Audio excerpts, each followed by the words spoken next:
ஸ்ரீவால்சன். கண்டதை பகிர் மூலமாக உங்களை அன்புடன் வரவேற்கிறேன். இன்றைக்கி பார்க்க போகிற படம் கிடையாது. இன்றைக்கி ஒரு வித்தியாசமான ரிவ்யூ பண்ணலான்னு ஆசைப்பட்றேன். என்ன மாதிரி வித்தியாசமான ரிவ்யூ அப்படின்னா, நான் சத்யா படம் வந்து ப்ரொமோ பண்ணிவிட்டு அதுக்கான ரிவ்யூ வந்து கொஞ்சம் எழுதிட்டு இருந்தேன். எழுதிட்டு இருக்கும்போது என் ஃப்ரெண்டு ஒருத்தர் இருக்கா, விஜய்னு பேர். சில ரிவ்யூஸில் கூட அவளை மென்ஷன் பண்ணியிருப்பேன். அவள் வந்து எனக்கு ஒரு வீடியோ ஒன்று அனுப்புனான், வீடியோவோட லிங்க் அனுப்புனான். எனக்கு பிடிச்ச மியூசிக்ஸ்னால் அவளுக்கு நான் சென்ட் பண்ணுவேன், அவளுக்கு பிடிச்ச மியூசிக் சிலதெல்லாம் எனக்கு சென்ட் பண்ணுவாள்.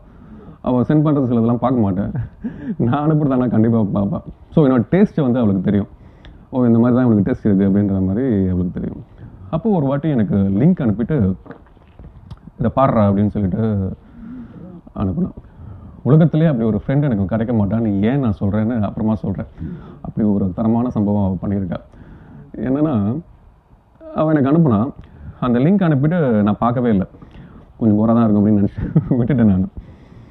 அதுக்கப்புறம் ஒரு நாள் கழித்து 2-3 நாள் கழித்து கேட்டேன்னா, பார்த்தியான்னு கேட்டேன். இல்லை பார்க்கணும் அப்படின்னா, நீ பாரு, உனக்கு ஏதாவது கண்டிப்பாக ரொம்ப பெருசாக எதிர்பார்க்காத, ஆனால் உனக்கு பிடிக்கும் அப்படின்னு சொன்னான்.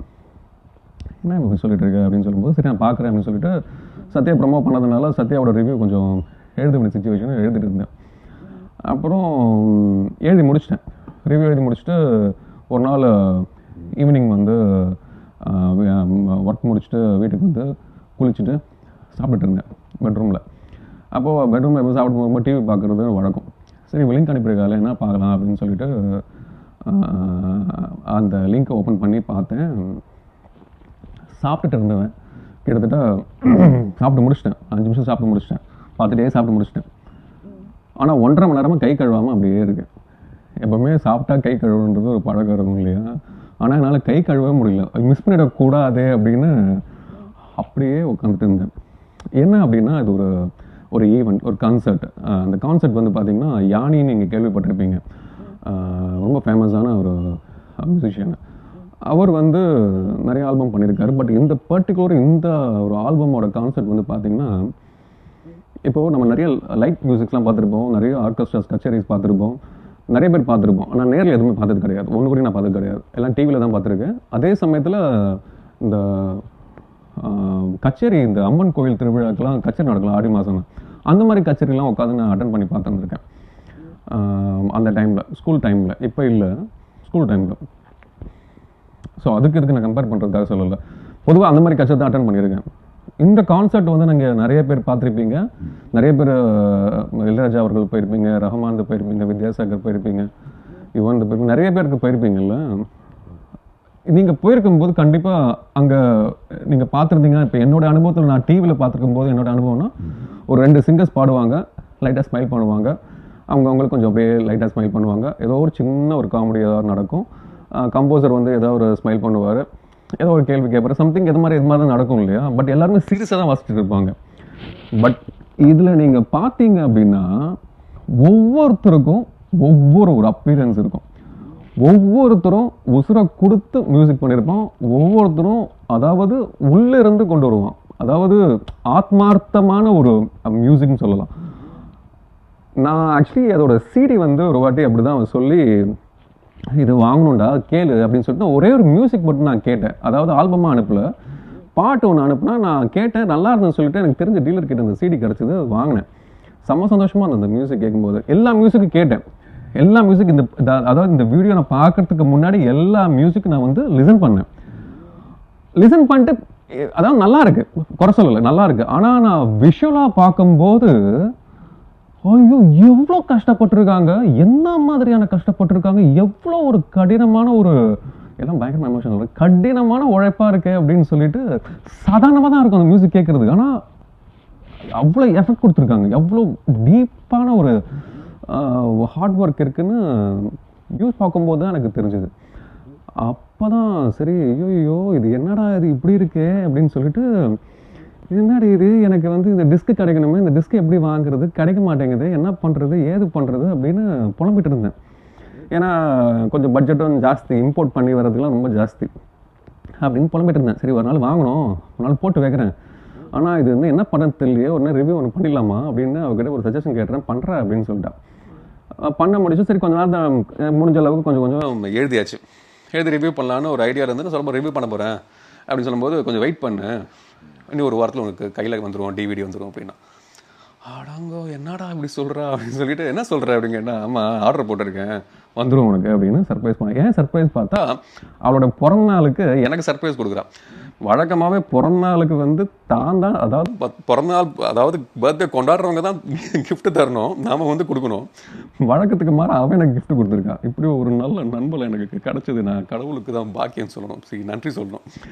இந்த மாதிரி எனக்கு செம காமெடியாக இருந்தது. சரி அவளுக்கு வந்து மறக்காமல் விஷ் பண்ணிட்டேன்.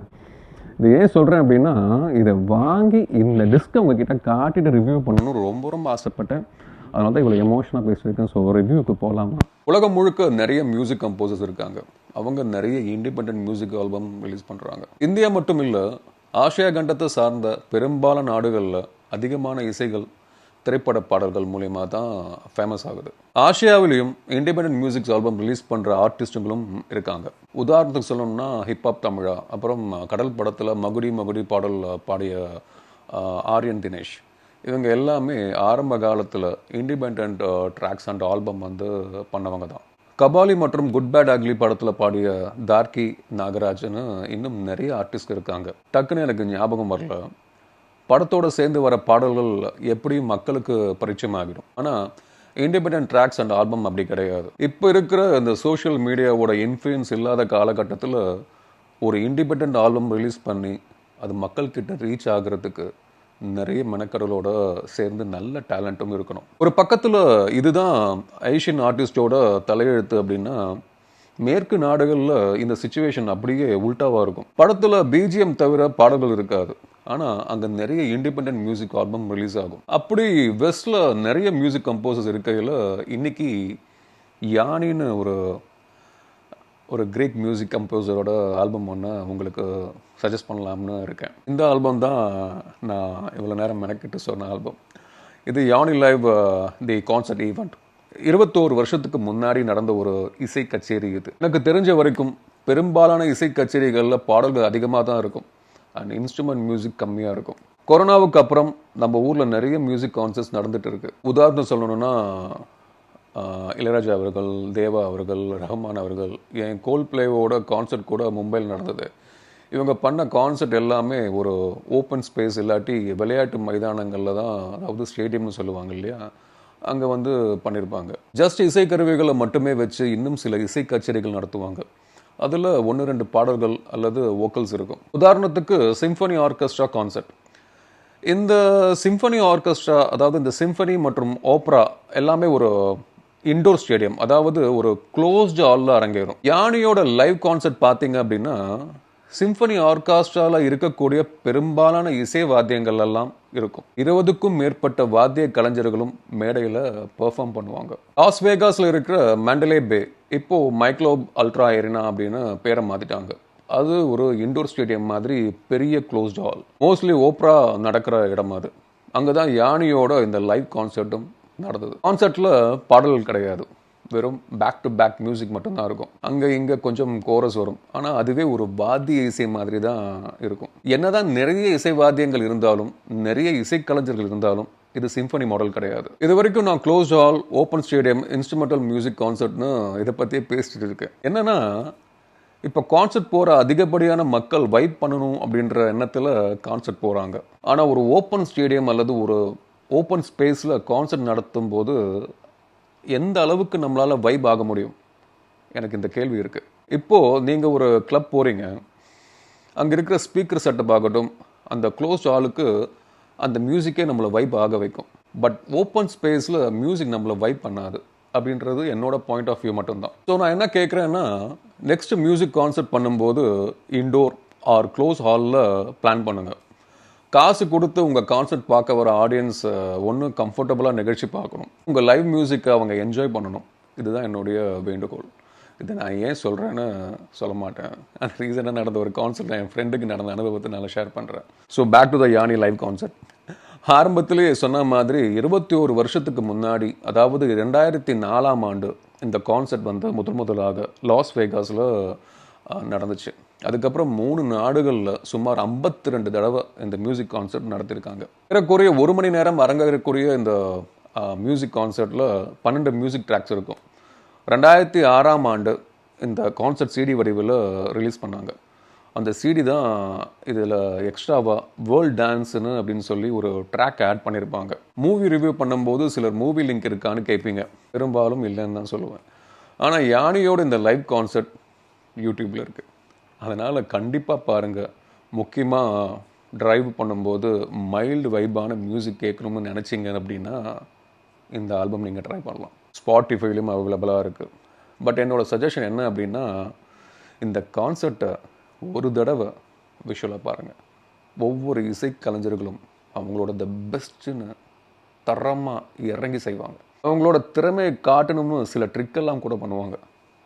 அதெல்லாம் ரசிக்கிற வகையில் அருமையாக இருக்கும். இந்த யானி லைவ் கான்சர்ட்டில் வாத்தியம் வாசிக்க இசைக்கலைஞர்கள் எல்லாமே வெவ்வேறு நாட்டை சேர்ந்தவங்க இருந்தாலும் ஒரு இசைக்கலைஞரோட பெர்ஃபார்மன்ஸை இன்னொரு இசைக்கலைஞர் மேடையில் ரசித்து தள்ளுவான். பாட்டும் நானே பாவமும் நானே பாட்டில் கடைசியில் 5 சிவாஜியும் தனித்தனியாக இசைக்கருவி வாசிக்கும் போது ஒருத்தர் மெச்சிப்பாங்க. இந்த சீன் தான் என் கண்ணு முன்னாடி வந்து போச்சு. பட் ஜோக்ஸ் அப்பார்ட், நம்ம ஊர் கர்நாடக மேரி இசை கச்சேரிகளில் கூட இதெல்லாம் நான் பார்த்துருக்கேன். ஒரு மேற்கத்திய இசை கச்சேரியில் இந்த பாராட்டை பார்க்கும்போது ஒரு ஆட்டக்காரனை இன்னொரு ஆட்டக்காரன் தான் பாராட்டணும்னு எழுதப்படாத உலக நீதியாக இருக்கும்னு புரிஞ்சுக்கிட்டேன். இந்த ஆல்பமில் ஒவ்வொரு மியூசிக் ட்ராக்கும் உங்களுக்கு ஒரு உணர்வை கொடுக்கும். யானி லைவ் கான்சர்ட்டில் பங்கேற்ற எல்லா இசை கலைஞர்களோட பெயரும் அவங்க எந்த நாட்டை சேர்ந்தவங்கன்ற தகவலும் இன்ட்ரோ ட்ராக்லேயே போட்டுருவாங்க. அவங்க எப்படி ரிகல்சல் செஞ்சாங்கன்ற ஒரு குட்டி வீடியோ அது. கச்சேரிக்கு பிள்ளையார் சுழி போட்டது ஸ்டாண்டிங் இன் மோஷன் அப்படின்ற ஒரு மியூசிக் ட்ராக்.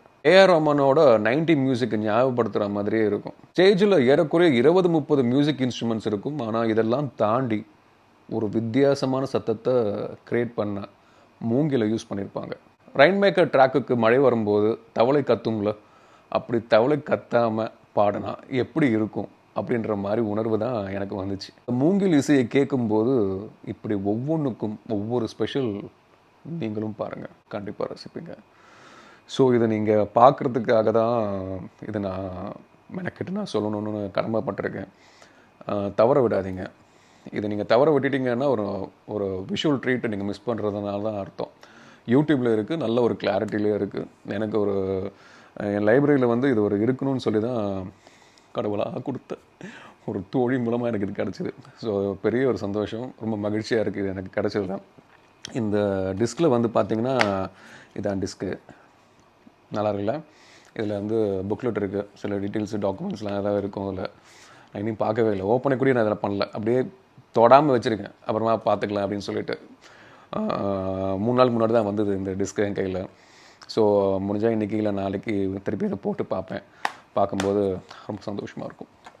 இந்த மகிழ்ச்சியெலாம் சொல்லவே முடியாது.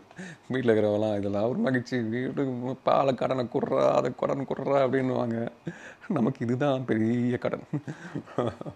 ஸோ அதனால் கண்டிப்பாக பாருங்கள், தயவு செஞ்சு பாருங்கள். பார்க்கலன்னா சத்தியமாக சொல்கிறேன், லைஃப் வேஸ்ட்டு. நிஜமாக லைஃப் வேஸ்ட் பண்ணாதீங்க.